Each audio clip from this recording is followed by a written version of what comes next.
ഒരു സ്കൂളിൽ പഠിക്കുന്ന കുട്ടിയെ വേറൊരു സ്കൂളിലേക്ക് മാറ്റി ചേർക്കുമ്പോൾ പല കാര്യങ്ങളും ശ്രദ്ധിക്കേണ്ടതായിട്ടുണ്ട്. പഠിക്കുന്ന സ്കൂളിലെ TC ട്രാൻസ്ഫർ സർട്ടിഫിക്കറ്റ് സംഘടിപ്പിക്കുക, കരസ്ഥമാക്കിയതിനു ശേഷം മാത്രമേ പുതിയ സ്കൂളിലേക്ക് അഡ്മിഷൻ നേടാൻ പറ്റൂ. ഇനി അംഗീകാരമില്ലാത്ത സ്കൂളാണെങ്കിൽ situation will be even difficult. പക്ഷേ കേരള സർക്കാർ ഇറക്കിയ ഉത്തരവ് അടിസ്ഥാനത്തിൽ 2 മുതൽ 10ാം ക്ലാസ് വരെ ട്രാൻസ്ഫർ സർട്ടിഫിക്കറ്റ് TC ആവശ്യമില്ല എന്നാണ് മനസ്സിലാക്കാൻ പറ്റുന്നത്. കഴിഞ്ഞ വർഷം ഈ ആനുകൂല്യം ഉണ്ടായിരുന്നു.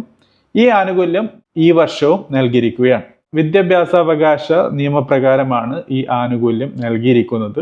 2 മുതൽ 8ാം ക്ലാസ് വരെ പഠിക്കുന്ന കുട്ടികളാണെങ്കിൽ പ്രായത്തിൻ്റെ അടിസ്ഥാനത്തിലായിരിക്കും അഡ്മിഷൻ ലഭിക്കുക.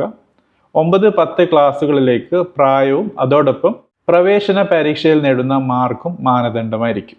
ഇനി TC ആവശ്യമില്ല. അംഗീകാരമില്ലാത്ത സ്കൂളിൽ പഠിക്കുന്ന കുട്ടികൾക്ക് പൊതുവിദ്യാലയത്തിൽ അഡ്മിഷൻ